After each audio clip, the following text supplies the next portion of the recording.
ఏమంటావు? ఎన్ని రకాలైనా రాజగోపాల్ రెడ్డి మంచిది. ఎందుకు మంచోడు? మాకు 10 రూపాయలు ఇచ్చిండు, పేదోని కూడా దగ్గర తీసిండు, ఆ ఆపదలు అన్ని ఆదుకుండు, నాకు నచ్చింది. హైదరాబాద్ పోయినాం, ఈ గుడి కట్టాలంటే 2 లక్షలు ఇచ్చిండు. అదే గుడికి. ఈ గుడికా 2 లక్షలు ఇచ్చి మేము ఊకున్నాం, అందరం పోయినాం. ఆయన వెంకటరెడ్డి అరే కర్ణాల ఎందుకు వచ్చారు ఆరేనండి మంగయ్య కోమటిరెడ్డి వెంకరెడ్డి బంగ్లా మీద ఉండి నేను ఎందుకు వచ్చిరా ఫుల్ కర్ణాల అన్నాడు. రాజగోపాల్ రెడ్డి ఇంటికి రాండి, ఇంట్లోకి రాండి అన్నాడు. కరోనా టైంలో ఇంటికి పోయినాం, లోపలికి పోయినాం, కూకున్నాం. 3000 4000 భోజనం చేసి హోటల్లో దిగిపోయాడు. 3000 4000 ఇచ్చిండు మాకు ఆ రోజు.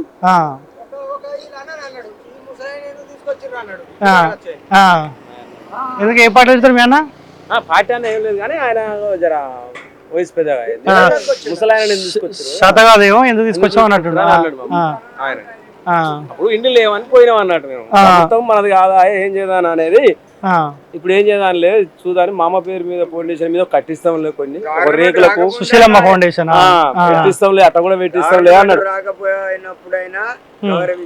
పెట్టిస్తాం లే అన్నాడు, కొన్ని డబ్బులు ఇస్తాం మేము. అదే ఇప్పుడు ఈయనకు మంత్రి పదవి ఇవ్వాలని మీరు అనుకుంటారా? చాలా మంచిది, ఇంకా మా వరకు అయితే సరే మంచిది. అంతే మనిషి కావాలి. పనులు చేద్దాం అన్నాడు వెంకరెడ్డి.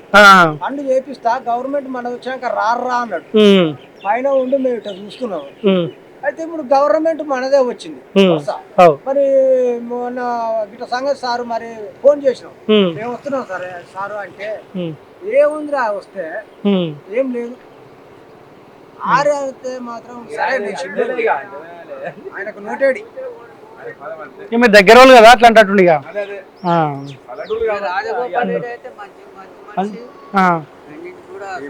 కర్ణాటక మాట్లాడినట్టేమో ఆయన మాట్లాడారు వెంకరెడ్డి.